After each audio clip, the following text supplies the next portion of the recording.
Tabarakalladzi biyadihil mulku wa huwa ala kulli syai'in qadir. Kawan-kawan Islami, baik yang ada di rumah maupun yang ada di studio, bersama saya Dela Rahmawati dalam acara Kawan Islami. Setiap dari kita pasti dong pernah berbuat salah, ya kan?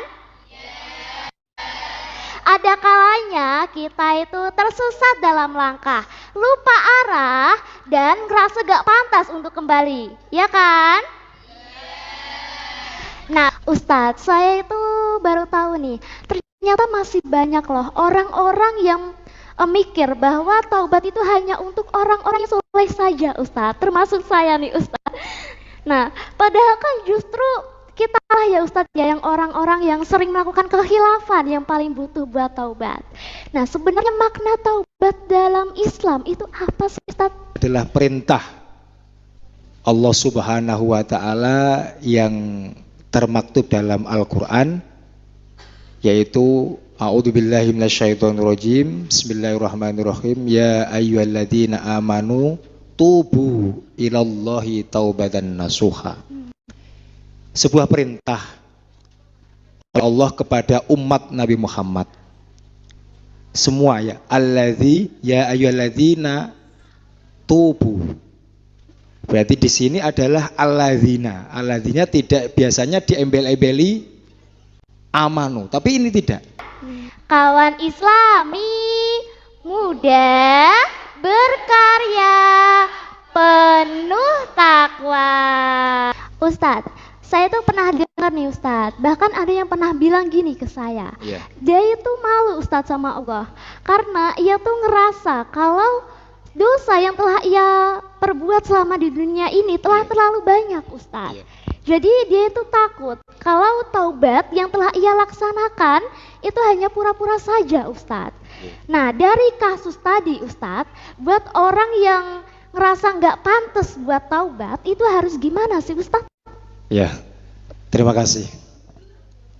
Jadi melanjutkan pembicaraan terkait masalah taubat. Jadi yang pertama, taubat itu adalah merupakan perintah. Yang kedua adalah perbuatan yang sangat dicintai oleh Allah Subhanahu wa Ta'ala. Adalah Maha Pengampun. Jadi tidak ada kata yang diragukan.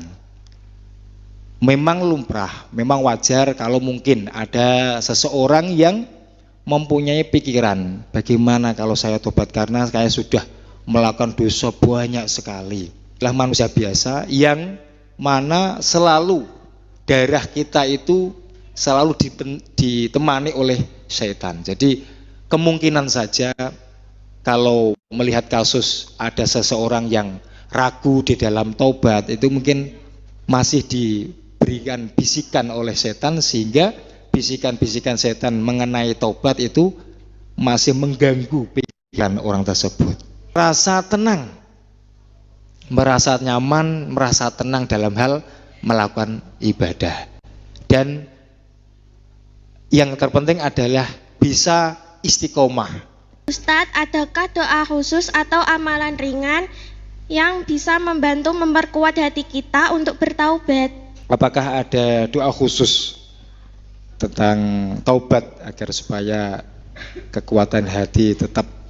Perintah istaghfiru rabbakum innahu kana ghafaro. Yang jelas doa yang paling mujarab terkait masalah tobat adalah istighfar. Ustaz, boleh dong kasih pesan singkat nih buat kawan-kawan yang mungkin lagi ngerasa jauh dari Allah. Jangan sampai kita tinggalkan amaliyah, yaitu tadi istighfar kepada Allah Subhanahu wa Ta'ala kapanpun. Saya Dela Rahmawati dan segenap kru yang bertugas mengucapkan mohon maaf yang sebesar-besarnya apabila ada salah kata yang membuat kawan-kawan tidak nyaman.